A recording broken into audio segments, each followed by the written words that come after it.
I think the president has actually struck a very good, balanced tone here because he is at the head of a criminal investigation, and he doesn't want to go too far in overstepping the there while he wants to make sure that he calms the waters. I think that the distinction between the tone that the administration has set here and the tone from state and local authorities, with the exception of Captain Johnson in Missouri, has been very, very striking. All right, folks, welcome to Give Me Five. That was from Face the Nation, and that was Ruth Marcus of the Washington Post. Now, Michael Eric Dyson will weigh in and take Obama to task for not doing enough, in his view, not only on the situation in Ferguson, but on the issue of blacks in this country in general. Watch. I'm not talking about the tone alone, though that's critical. The president is always cool under fire, usually by bigoted racists who are assaulting him from various plates along the ideological spectrum. What I'm talking about, though, is leadership. That's not simply a matter of tone, because the reality is there is no functional equivalence between police people who are armed to the teeth with military-grade weaponry, trained at vulnerable black communities who are inflamed now as a result of decades of negligence. Decades of negligence. Now, the Ferguson Police Department, I assume he's referring to them and the bigger picture in this country somehow. Decades of negligence.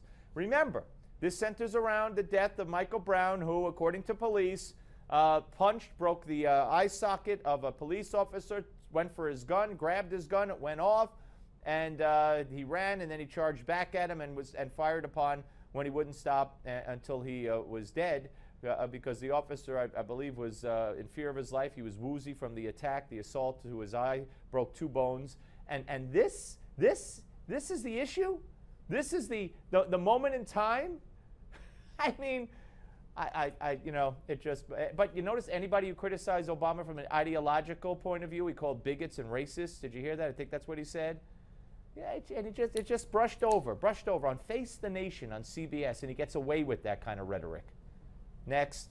The president has a responsibility to say, look, this is one of the key points we expect of him because of his unique experience. As an African-American male, I know what it means to not have an autopsy report released. I know what it means to have a young man besmirched posthumously with no relationship that we can tell between what that was about on that camera and how he died. And I'm saying to you that if he could inform American society that, look, yes, we must keep the law. Yes, we must keep the peace. People must calm their passion. But let me explain to you why people might be hurt, why they might be angry, and why they might be upset. That's his responsibility to tell that truth, regardless of what those political fallouts will be. All right, and then Ruth Marcus of the Washington Post responds. I guess the facts of what they're doing to me, the FBI agents, the investigation, the second autopsy, speak even more loudly than anything the president might be able to say.